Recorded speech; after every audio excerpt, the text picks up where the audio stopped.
Vous savez, comme je le dis toujours, le défaut inimaginable de l'accoutumance, c'est qu'on peut passer devant des trésors et on ne les voit pas. C'est ici que l'étude du texte biblique est intéressante.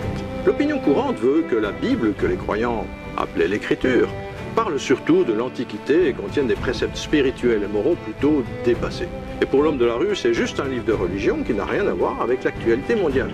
Grave erreur. On a des exemples? Absolument. Et c'est le cœur de notre enquête. Vous m'avez partagé qu'il y avait des prophéties très étonnantes dans la Bible. Par exemple, il y a plus de 2000 ans, déjà, on aurait annoncé la télévision et même l'aviation. C'est vrai? Voilà. Alors, nous sommes à la télévision et n'importe qui peut constater cela. Dans le chapitre 11 du livre de l'Apocalypse, précisément, il est question de deux personnages qui seront à Jérusalem et le texte précise que de toute la terre on pourra les voir. Ce texte est tellement surprenant qu'au XIXe siècle, un champion de l'Union rationaliste est venu faire une tournée de conférences en Suisse et c'était un de ses arguments majeurs, c'était de dire, mais voyez, il est ridicule de croire en la Bible parce qu'elle dit qu'un jour on verra sur toute la terre ce qui se passe à Jérusalem. Il faudrait avoir de longs yeux, disait l'orateur. Tout le monde riait. En attendant, aujourd'hui, vous et moi et tous ceux qui nous voient en ce moment, ils ont les longs yeux, n'est-ce pas? Et nous, on veut maintenant prendre le point de vue du l'athée, du laïc, la personne qui ne croit pas que cela est vrai.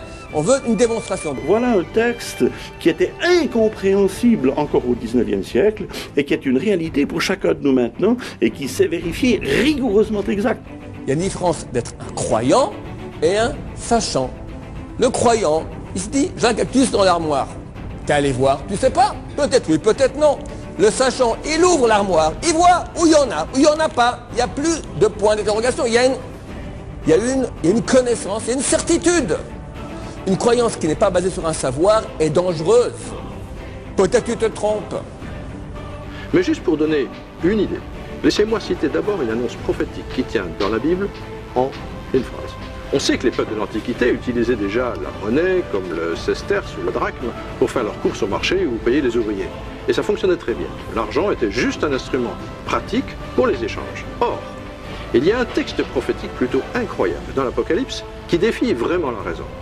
Ce très vieux texte a annoncé que les échanges commerciaux allaient un jour tenir une place centrale et que le contrôle du commerce allait mener l'humanité à accepter un contrôle absolu.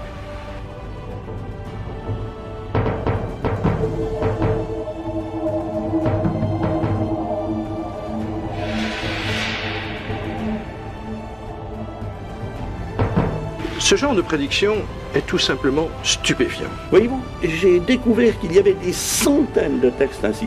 Ce simple exemple montre qu'il y a dans la Bible des prédictions totalement inattendues, faites des millénaires à l'avance et qui peuvent concerner carrément des nations entières. Ici, il s'agit explicitement, ni plus ni moins, que de l'économie mondiale. C'est vrai que s'il y a une époque qui parle d'économie mondiale et de régulation tous les jours, c'est bien la nôtre. Absolument. Rendez-vous compte que ce texte a été écrit il y a 2000 ans, à l'époque romaine. Ça devait paraître du délire total à ceux qui le lisaient. Pourtant, c'est écrit. Aujourd'hui, on a la crise de la dette, des problèmes de parité monétaire, le capitalisme financier qui apparaît comme une sorte de monstre que nos dirigeants essaient de dompter. C'est vrai qu'à l'époque romaine, c'était complètement incompréhensible. Et notez qu'aucun autre écrit au monde, en dehors de la Bible, n'a fait ce genre de prédiction.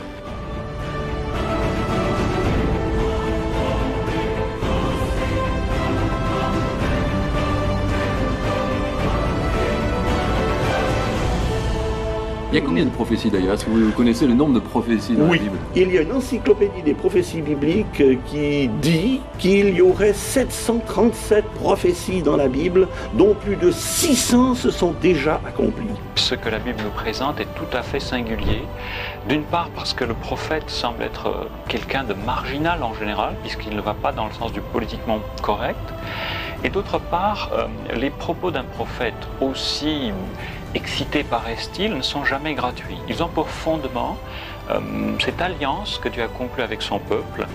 Alors voyez-vous, pour que 16 prophéties s'accomplissent, par simplement le fait du hasard, un calcul des probabilités, c'est une chance sur 10 suivie de 45 zéros.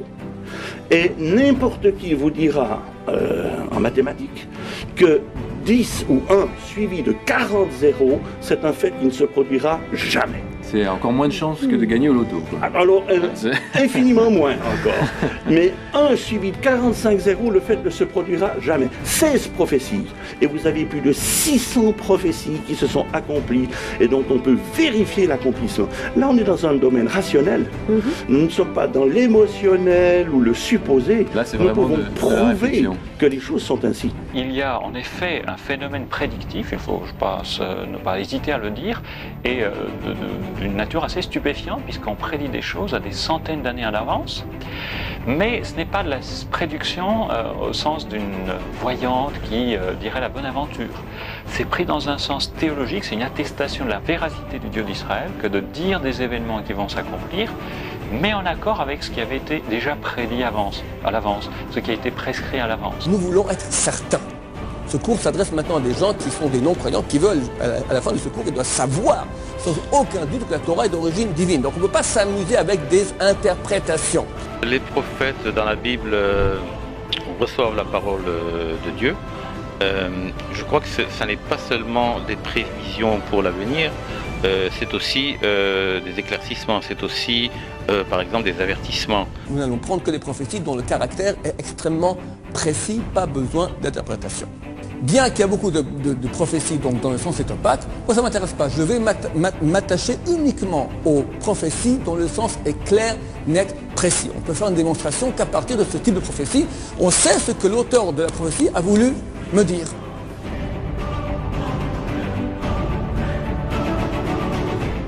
Sachez que tous les archéologues historiens s'accordent pour dire que la Torah aurait été achevée au moins 500 ans avant l'ère chrétienne. Nous, on va prendre comme date une date ultérieure, la date de moins 300. Pourquoi? Parce qu'en cette date aura lieu la première traduction de la Torah dans une langue étrangère.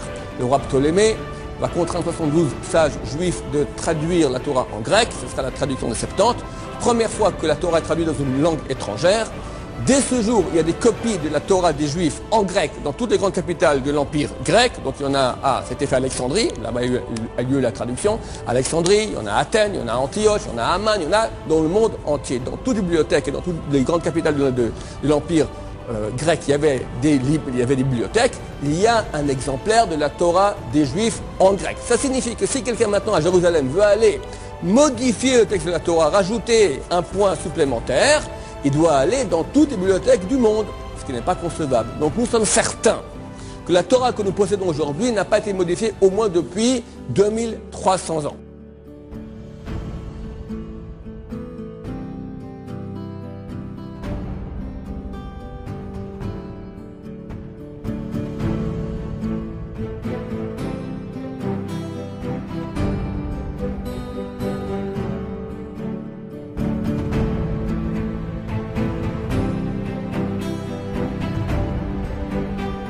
Vous êtes tous d'origine francophone, votre capitale c'est donc Paris.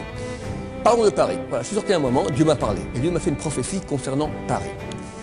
Chers anciens Parisiens, sachez que votre capitale, dans quelques siècles, pour aucune raison, ni de cataclysme naturel, ni de pollution, ni de guerre atomique, pour aucune raison, peu à peu, les Parisiens en auront marre d'habiter Paris et vont quitter la ville.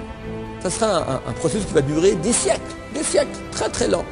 Et au bout de quelques siècles, Paris deviendra une immense ville fantôme, habitable, mais complètement vide.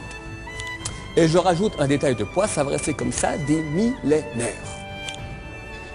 Ok, j'écris ma prophétie, je mets mon tampon, je mets dans l'enveloppe, je ferme, je mets dans la banque en Suisse, à Genève, UBS, une banque suisse. Dans le coffre, terminé. 120 ans passent, je quitte ce monde, vous aussi, et les années passent, 2100, 2200, 2300, 2400. Vers 2500, on voit que peu à peu à Paris, les gens commencent à quitter Paris, mais c'est un processus très très long. Et ça dure comme ça des siècles. Vers l'an 3000, Paris devient une immense ville fantôme, complètement vide. Ça reste comme ça des millénaires, 3000, 4000, 5000. Vers l'an 6000, une équipe d'archéologues creuse sur le site de la ville de Genève. Et quelqu'un donne un coup de pioche comme ça, clong, et ça fait un peu métallique. Son métallique, il ouvre, il déblaye, il voit UBS, un peu rouillé comme ça. La banque, les copains, on a trouvé la banque, c'est le filon, il y aura de l'or, des diamants, hop, on rentre, on ouvre les coffres, et on voit prophétie du Rav Ron Shaya, mars 2008. On ouvre, Et on voit que tout ce que j'ai écrit, c'est effectivement réalisé à propos de la ville de Paris. Suis-je prophète, oui ou non? Commentez, est-ce que c'est possible? Qu'est-ce que vous dites? Là, à tous les coups, oui. On va passer maintenant à la démonstration. Attachez vos ceintures. Ce n'est pas pour rien que je prends l'exemple d'une ville comme ça qui, tout à coup, se vide de ses habitants. On a un cas similaire dans l'histoire d'une des plus grandes villes de l'Antiquité. Il s'agit de la ville de Babylone.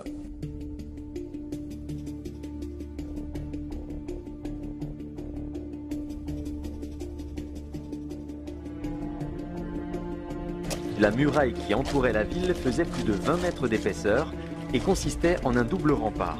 Hérodote affirma même que 2 chars pouvaient se croiser sur le haut des remparts et indiqua que Babylone mesurait environ 120 stades de côté, soit pas moins de 23 km, ce qui fut certainement exagéré, mais décrivait cependant une cité immense. En comparaison, la Grande Rome mesurerait plus tard moins de 3 km de côté. C'était alors la plus grande ville du monde, couvrant quelques 1000 hectares. Nous parlons donc à l'époque, mesdames, messieurs, de la plus grande ville du monde. Il faut savoir que son influence spirituelle rayonnait sur tout l'Empire qui contrôlait une grande partie du monde habité de l'époque. Au cœur de la ville s'élevait la ziggourate, sur le lieu de l'ancienne tour de Babel dédiée à Marduk. D'après les indices découverts par les archéologues, on estime qu'elle devait s'élever à une 60aine de mètres de haut, équivalent à un immeuble de 20 étages, édifice extrêmement imposant pour l'époque et qui dominait toute la plaine. La divinité principale révérée dans tout l'Empire était Marduk, encore appelé Bel ou Baal, terme qui signifie le Seigneur, et la déesse Ishtar, surnommée la Dame de Babylone, qui était la divinité protectrice de la cité. La voie processionnelle de Babylone passait d'ailleurs par une porte qui lui était dédiée. Si le nouvel an babylonien se fêtait au printemps, à l'équinoxe et durant 12 jours, la vie de la capitale était rythmée par des fêtes religieuses, pratiquement tous les mois, avec des processions dans la ville, dont certaines conduisaient au sommet de la ziggourate. Parmi les corps de prêtres, dépositaires du savoir séculier et religieux, se trouvaient des prêtres devins, des prêtres exorcistes, médecins ou astrologues. Cette fameuse ziggourate, cœur de la vie babylonienne et dédiée à Marduk, était considérée comme le centre du monde, point de communication occulte entre le ciel et la terre. La vie quotidienne de Babylone était totalement imprégnée de rites magiques, envoûtements et désenvoûtements, malédictions, sorcellerie et innombrables pratiques occultes en droite ligne de l'ancienne Babel. Au palais, la salle du trône comportait 8 étages, un faste incroyable, 25 siècles en arrière. Babylone fut d'une puissance telle qu'elle était devenue totalement imprenable. Au niveau culturel, l'astrologie, l'astronomie qui vont développer les Babyloniens. À tous les niveaux, cette ville se trouve à son époque au top niveau du monde. C'est la grande mégapolis, la capitale la plus importante de l'Antiquité. Les anciens citaient d'ailleurs ces fameux jardins suspendus comme une des 7 merveilles du monde. À ce même moment, viendront 2 des plus grands prophètes juifs, Isaïe et Jérémie, et qui vont faire une prophétie qui pour l'époque est absolument démentielle. C'est alors qu'Ésaïe fit une prédiction totalement stupéfiante. Il déclara que Babylone viendrait châtier les tribus restantes d'Israël et que Babylone serait à son tour un jour abaissée et même complètement détruite et abandonnée à un point inimaginable. Isaïe chapitre 14. Et Babylone, la perle des royaumes, la gloire, l'orgueil des Chaldéens, sera comme Sodome et Gomorrhe bouleversée par l'Éternel. Elle ne sera plus jamais habitée. Elle ne servira plus de résidence jusqu'à la fin des générations. Le même scénario que j'ai dit auparavant à propos de Paris, le voici ici prophétisé il y a 2600 ans à propos de Babylone. Et Babylone, la perle des royaumes, le superbe joyau des Chaldéens, sera comme Sodome et Gomorrhe, dévastée par Dieu. Elle ne sera plus jamais habitée ni peuplée, de génération en génération. Ce sera le repère des bêtes du désert. L'oracle prononcé contre Babylone semble impossible. À cette époque, Babylone règne sur le monde. Et les 2 petites tribus juives n'ont pas eu beaucoup de poids. Mais ce n'est pas tout. Jérémie, même topo. Jérémie dit donc à Seraya, quand tu arriveras à Babylone, tu auras soin de donner la lecture de ces discours. Ensuite tu diras, Éternel, c'est toi qui as décrété contre cette ville sa complète destruction. au point que nul n'y habitera plus, ni homme, ni bête, et que se trouvera réduite à l'étoile de ruine éternelle. On parle de bêtes domestiques, parce que là-haut c'est marqué qu'il y aura quand même des bêtes sauvages. Mais les bêtes sauvages, ils auront leur gîte. Bête sauvage, ça veut dire qu'elle est détruite. On parle maintenant, elle n'est plus habitée. Donc même topo, Jérémie, Isaïe, entre les deux, il y a environ 70 ans d'écart. Jérémie fut le porte-parole d'une prophétie unique. Quand Babylone s'élèverait jusqu'aux cieux, quand elle rendrait inaccessibles ses hautes forteresses, des dévastateurs viendront contre elle de ma part. Parole de l'Éternel. Un cri se fait entendre de Babylone et un grand fracas du pays des Chaldéens. Car l'Éternel dévaste Babylone, il en fait taire la grande voix. Ses héros sont pris, leurs arcs sont brisés, ainsi parle l'Éternel des armées. Les immenses murailles de Babylone seront complètement démantelées, ses hautes portes seront brûlées par le feu. Jérémie persiste et signe, et seul contre tous, il va jusqu'au bout. Il envoie même un émissaire faire une déclaration publique dans la ville de Babylone. Jérémie dit à Seraya, « Lorsque tu arriveras à Babylone, tu diras, « Éternel, c'est toi-même qui as parlé sur ce lieu pour qu'il soit retranché et qu'il ne soit plus habité ni par les hommes ni par les bêtes, mais qu'il devienne une désolation pour toujours. Et quand tu auras achevé la lecture de ce livre, tu y attacheras une pierre et tu le jetteras au milieu de l'Euphrate. » Déclarer devant des déportés que l'empire qui dirige le monde va être rayé de la carte de la sorte, il a même osé prédire la destruction des murailles de Babylone, et même affirmé que la ville deviendrait un désert. Il existe très peu de grandes capitales qui soient devenues des déserts, surtout de grandes cités millénaires, fortifiées et bien situées en bordure d'un fleuve. Leur puissance peut s'effriter, mais de là à devenir un désert, il y a un gouffre. Tu dis, tu ne seras plus jamais habité, tu ne serviras plus de résidence jusqu'à la fin des générations. Mais je veux dire, aujourd'hui aussi. Je veux dire, demain aussi. Et dans un siècle, et dans deux siècles, pour toujours. Ce qui paraît absolument inouï à cette époque, parce que Babylone est en fait de sa puissance, et de fait, elle va dominer tout ce qui l'entoure. Donc, quelle force prophétique, à la fois de discerner les temps, de discerner une certaine sagesse pour l'époque, venant de Dieu, et en même temps pouvoir voir bien plus loin et annoncer quand même la chute de celui qui châtie Israël à cette époque-là, mais qui fera du zèle et qui sera repris pour cette raison. Il y avait de quoi penser que Jérémie était devenu fou. Babylone restait une ville importante, une des capitales de l'Empire perse. Mais petit à petit, la ville se vidait de plus en plus.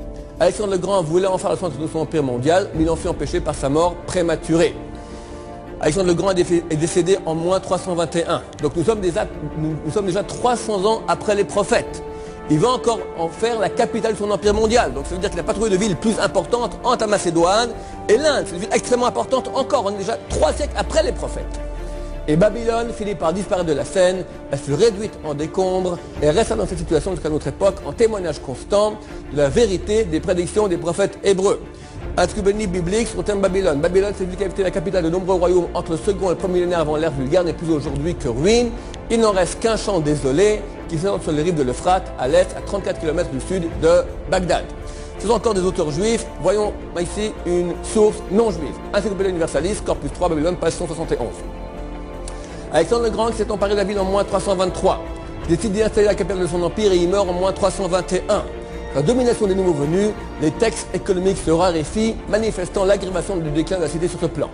Le sable, la poussière de briques s'accumule sur les ruines de la ville qui avait conservé, fait diffuser l'héritage culturel de Sumer, qui avait perfectionné la divination et l'astrologie que les Chaldéens devaient répandre dans le monde méditerranéen à la fin du premier millénaire avant JC. Alors commence, regardez Encyclopédie Universalis comme ils écrivent. Alors commence pour Babylone la désolation annoncée par les prophètes juifs qui ne voulaient connaître de la grande ville que les massacres et les déportations de l'époque de Nabuchodonosor. Au cours des siècles, le déclin de la grande cité se poursuivit.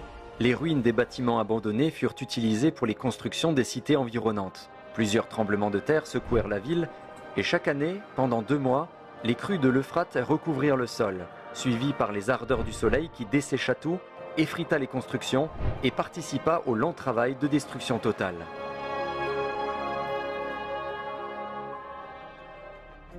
Mais c'est très dangereux de faire une prophétie pareille.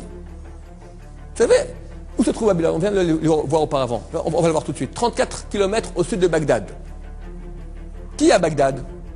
Aujourd'hui, Américains, bientôt Iraniens, il y a quelque temps, Saddam Hussein. C'est pas tous des gens qui nous aiment. Américains, ça va, c'est moins des ennemis. Mais très facilement quelqu'un, regarde Saddam Hussein il y a quelques années, il nous envoie des scuds sur la tête. Chaque scud coûte des millions. Un petit téléphone à Saddam, Saddam écoute. La force des Juifs, c'est leur Torah. C'est marqué dans le Torah que jamais Babylone sera reconstruite, jamais plus habitée. C'est pas compliqué. Tu as des milliers de prisonniers dans tes prisons. Prends 1000 prisonniers, 10 bus, 100 personnes par bus, tu les amènes sur le site de Babylone. Tu mets des tentes. Tu as 1000 personnes qui habitent Babylone, ça veut dire qu'elle est habitée. Du jour au lendemain, si des gens vont habiter Babylone, qu'est-ce qui se passe? Que font les religieux dans le monde entier? Razabab, Bikini, Acapulco. Terminé. Terminé. On n'est pas les blagueurs. Ou c'est vrai, ou c'est à peu près vrai. À peu près vrai égale faux. Dans un passé récent, Saddam Hussein, qui s'était autoproclamé successeur de Nabucodonosor, souhaita lui aussi restaurer la ville, au moins en partie. Mais ce fut un nouvel échec. Les ruines de l'ancienne métropole imprenable, cité de Nimrod, devenue symbole de rébellion, subsistent aujourd'hui comme un signe tangible de l'accomplissement de la prophétie biblique. Ce premier exemple montre bien ce qui est en jeu dans la prophétie. La prophétie n'est pas juste une prédiction vague du style « il risque d'y avoir des troubles à Babylone ». Non, c'est d'un autre niveau. La prophétie manifeste, dévoile l'état spirituel, on va dire, d'une nation à un certain moment donné de l'histoire et en montre les conséquences à plus ou moins long terme. C'est écrit. La désolation annoncée par les prophètes juifs. Encyclopédia universaliste, vous ne rêvez pas. Le résultat est impressionnant. Aujourd'hui, Babylone, ancienne capitale mondiale, n'est plus qu'une contrée désertique. Un désert, des ruines qui s'étendent sur des kilomètres de désolation. Et où sont ces dizaines de kilomètres de murailles impressionnantes? Abattues, détruites, il n'en reste que quelques vestiges qui rappellent le passé. Alors que d'autres murailles très anciennes sont debout. Et même des murailles beaucoup moins épaisses. Je pense à la muraille de Chine, ou aux murailles d'autres villes, comme celle de Jérusalem, toute petite ville en comparaison, ou encore à d'anciens bâtiments de Rome ou d'Athènes, qui sont toujours debout. C'est un site archéologique, mais plus personne n'habite Babylone. Même le caissier passe la nuit à Bagdad. C'est une ville qui est vide. C'est vraiment une prophétie, surnaturelle, claire, historique. C'est une vision précise de ce qui va se passer à l'échelle de l'histoire, à l'échelle des empires qui régissent le monde d'alors.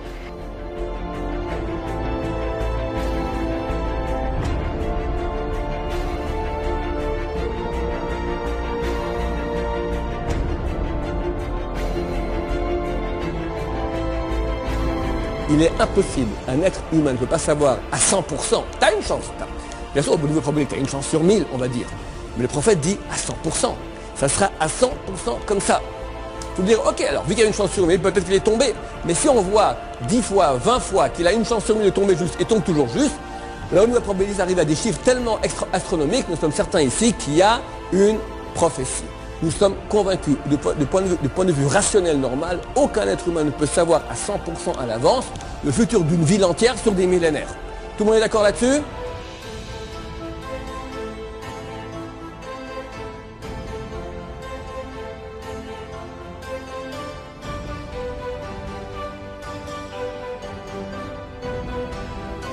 Remontons à nouveau le cours de l'histoire et intéressons-nous à une autre prophétie vraiment extraordinaire. La ville de Tyr, selon Hérodote et les découvertes des archéologues, aurait été fondée vers 2750 avant Jésus-Christ, une cité extrêmement ancienne qui a traversé les âges. Tyr fut dans l'Antiquité un port, d'abord établi sur le continent puis déplacé sur un îlot rocheux, mieux protégé contre les envahisseurs. La partie continentale de la ville, en bord de mer, exista parallèlement au port sur l'île voisine. La Bible mentionne Tyr vers l'an 1000 avant Jésus-Christ comme fournisseur de matériaux pour la construction du temple de Jérusalem par le roi Salomon. Au cours des 2 siècles suivants, Tyr connut un essor considérable et devint le principal port de la Méditerranée au point d'être surnommé la Reine des mers. Il y a le commerce des Philistins qui bat son plein et le chapitre 27 d'Ézéchiel est une étude littéraire stupéfiante parce que Ézéchiel semble être extrêmement bien documenté. Il mentionne plus de 30 nations qui commercent avec Tyr et on a presque une volonté exhaustive de mentionner tous les articles de commerce que Tyr utilisait. Ces commerçants sillonnaient la Grande Bleue et atteignirent même les côtes atlantiques. Leur influence fut telle qu'ils fondèrent des comptoirs et des colonies sur le pourtour méditerranéen, parmi lesquels il faut citer la Grande Carthage fondée vers 815 avant Jésus-Christ. À cette époque, Tyr connut une grande prospérité économique grâce aux produits de ses colonies et à sa propre industrie, comme celle du verre et de la pourpre. Le rayonnement de Tyr fut également culturel et les commerçants tyriens, en même temps que leurs marchandises, répandirent l'alphabet phénicien, alphabet légué plus tard aux Grecs, origine de notre alphabet actuel. Tyr pratiquait assidûment divers cultes aux divinités. La Bible rapporte que 150 ans plus tard, une certaine Jézabel, fille du roi de Tyr fortement engagée dans l'idolâtrie et la magie, épousa Akab, un roi corrompu d'Israël. Ensemble, ils incitèrent les Israélites à se détourner de Dieu, de l'Éternel, et à pratiquer l'occultisme. D'après la mythologie, Europe était le nom de la fille du roi de Tyr. Est-ce qu'on sait pourquoi ce nom a été donné à notre continent? Pas précisément. Il faut savoir que dans la mythologie grecque, Europe était aussi nommée l'Astarté lunaire, et quand on sait qu'Astarté était la même qu'Ishtar, encore appelée Aphrodite ou Vénus, bon, mais il faut quand même rester très prudent quant aux conclusions qu'on pourrait en tirer. Ok, alors contentons-nous de l'histoire. Exactement. Vers 724 avant Jésus-Christ, les Assyriens envahissent la région. La ville de Tyr, la partie côtière et le port, vont passer sous domination assyrienne, mais le commerce va continuer. Au siècle suivant, un autre prophète, Ézéchiel, fit une prophétie absolument unique dans l'histoire humaine.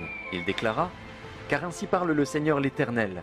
Voici que j'amène à Tyr, venant du nord, Nabuchodonosor, roi de Babylone, roi des rois, avec chevaux, chars et cavaliers, une troupe et un peuple nombreux. Tes filles qui sont dans la campagne, il les tuera par l'épée. Il démolira tes tours avec ses machines. Des sabots de ses chevaux, il foulera toutes tes rues. Il tuera ton peuple par l'épée, il jettera à terre tes stèles colossales. On prendra tes richesses comme butin, on pillera tes marchandises, on abattra tes remparts, on démolira tes maisons luxueuses, on jettera à l'eau tes pierres, ton bois et ta poussière. Je ferai de toi un rocher nu, tu deviendras un séchoir à filets et tu ne seras plus rebâti, car moi, l'Éternel, j'ai parlé. Nabuchodonosor vint effectivement assiéger la ville. Tyr, la ville côtière, protégée par une imposante muraille, subit un siège interminable de 13 longues années. Finalement, la cité côtière tomba, elle fut détruite et sa population dut se soumettre. On sait historiquement, par exemple Flavius Joseph, historien juif, qu'il y a eu en effet le siège de Tyr par Nabuchodonosor qui était extrêmement long et pénible. Ça a duré de 585 jusqu'à 572, 13 années de labeur. Et en fait, ça a épuisé l'armée du roi babylonien. La cité côtière tomba et la première partie de la prophétie se réalisa. Mais Tyr, la partie insulaire avec son double port et sa flotte puissante, occupait une telle position stratégique et existait depuis si longtemps que rien ne pouvait faire cesser son influence. La prophétie semblait irréalisable. 10 années passèrent, puis 20, la prophétie tomba dans l'oubli. Un siècle entier passa, puis un second. Tyr régnait sur les mers, faisait du commerce, adorait ses dieux, dont le célèbre Héraclès, fils de Zeus. Avec sa puissante flotte, des marins expérimentés et la protection des hauts fonds et des murailles, Tyr semblait imprenable, tout comme Babylone. Va-t-on assister à la même déchéance lente et la même fin que Babylone? Non, cette fois c'est un scénario complètement surréaliste qui va se mettre en place. Les siècles passent et l'empire babylonien fait place à la suprématie des Perses. Puis arrive sur la scène mondiale un conquistador incroyable, un homme qui mène des guerres éclairs. Alexandre le Grand. Exactement. C'est l'arrivée fracassante du pouvoir grec, une armée puissante, rapide et menée par un général hors pair. Le corps d'Ézéchiel n'était plus que poussière lorsqu'en 334 avant Jésus-Christ, Alexandre se lança dans une guerre éclair pour contrôler tous les pays alors sous domination perse. Ce général impétueux savait qu'il ne pourrait pas conquérir l'Égypte s'il ne neutralisait pas d'abord le port de Tyr, qui abritait à l'époque la plus grosse partie de la flotte perse. De plus, Alexandre, très superstitieux, voulait impérativement faire une offrande au dieu de Tyr, Héraclès, pour s'en attirer les faveurs. Cette double raison, stratégique et mystique, le poussa à l'offensive contre Tyr. Rapidement, il dut se rendre à l'évidence que la prise de l'île était quasiment impossible. À chaque tentative, son armée subissait de lourdes pertes. Dès qu'ils approchaient l'île, ils se faisaient bombarder depuis le haut des murailles par des masses de sable brûlant. Les Tyriens leur envoyaient des navires enflammés et des plongeurs attaquaient les bateaux qui s'approchaient. Alexandre eut alors une idée incroyable. Puisqu'il avait soumis la ville côtière, il donna l'ordre à son armée d'en abattre les bâtiments et d'utiliser les ruines, le matériau, le bois, les pierres et tout ce qu'il trouverait, de tout jeter à l'eau et d'en faire une digue jusqu'à l'île. Ce fut un travail de forçat. Il fallut jeter à la mer des tonnes de matériaux pour relier l'île à la terre par une digue de 800 mètres édifiée au milieu des eaux. Ce qu'ils faisaient le jour était détruit par les Tyriens la nuit. Plus ils avançaient, plus l'eau était profonde et il leur fallait des tonnes et des tonnes de gravats que le courant disloquait aussitôt. Ce fut une guerre sans merci entre l'empereur grec et la reine des mers, combat de titans. Après 7 mois de siège, en plein mois d'août de l'année 332 avant Jésus-Christ, Alexandre toucha au but. Sa digue permit enfin à son armée d'atteindre l'île. La bataille fut terrible. Un historien de premier plan qui vivait à Rome au 1er siècle avant Jésus-Christ relate en détail cette bataille terrible. Diodore de Sicile en fit le récit suivant. Alexandre abaissa sur le mur de la ville le pont volant de l'une des tours de bois.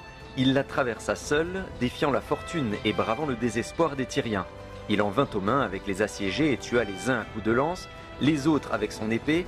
Le bélier, sur un autre point, renversait un pan de mur considérable. On compta plus de 7000 cadavres. Le roi vendit aux enchères les femmes et les enfants et fit prendre tous les jeunes gens au nombre d'au moins 2000.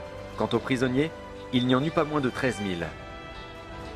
Alexandre a donc conquis l'île imprenable et s'est empressé d'apporter son offrande au dieu Héraclès. Désormais, les Grecs ont la suprématie sur la mer et ils peuvent aller attaquer l'Égypte et les autres pays de la Méditerranée. C'est une histoire incroyable. Et rappelez-vous, la prophétie d'Ézéchiel, 240 ans avant, et qui précisait textuellement « On abattra tes murailles, on renversera tes maisons de plaisance et on jettera au milieu des eaux tes pierres, ton bois et ta poussière. » C'est vraiment impressionnant. Et même la géographie du Liban a changé, puisque l'île est devenue une presqu'île. Oui, l'ancienne île est aujourd'hui une avancée dans la mer.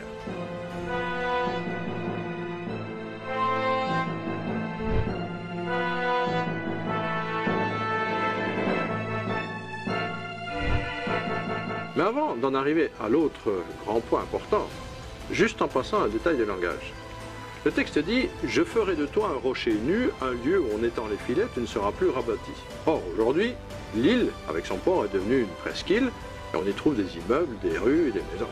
Est-ce que ça contredit la prophétie? Puisque le texte disait « Tu ne seras plus rabattu » alors qu'on y trouve des constructions. En fait, ce que la prophétie annonçait, c'était que le grand port qui dominait la Méditerranée allait totalement et définitivement disparaître. Et curieusement, bien que l'emplacement ait été idéal pour un port pendant des millénaires, la Grande Tyr n'a plus jamais été rebâtie. Et tout son trafic international a réellement disparu. Ce qui me frappe, c'est qu'on est dans le surnaturel et en même temps dans l'histoire. Il y a d'ailleurs un autre prophète, Zacharie, qui lui a vécu la première attaque, celle de Nabuchodonosor sur la ville côtière. Ah oui, c'est intéressant, que dit-il? Puisqu'à son époque, Tyr avait déjà subi l'attaque de Nabuchodonosor, il aurait pu passer à autre chose. Mais pas du tout. Il a même confirmé que pour Tyr, ce n'était pas fini. En 520 avant Jésus-Christ, il prophétise lui aussi que la ville doit être jetée dans la mer.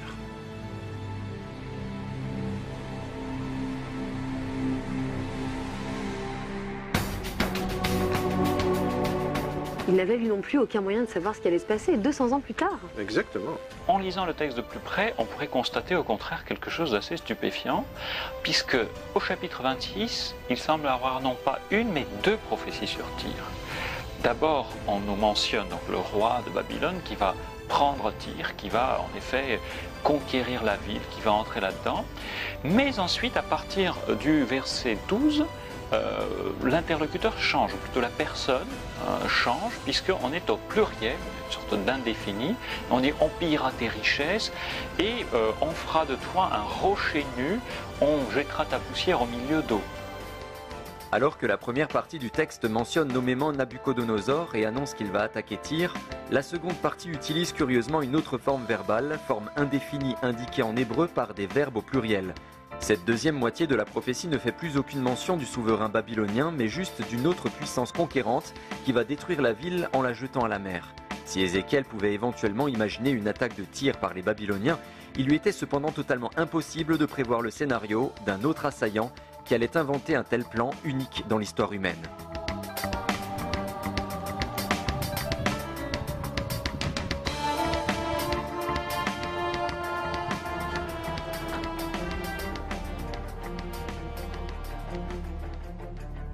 Ne cherchez pas des preuves religieuses, philosophiques, scientifiques, c'est de la foutaise tout ça.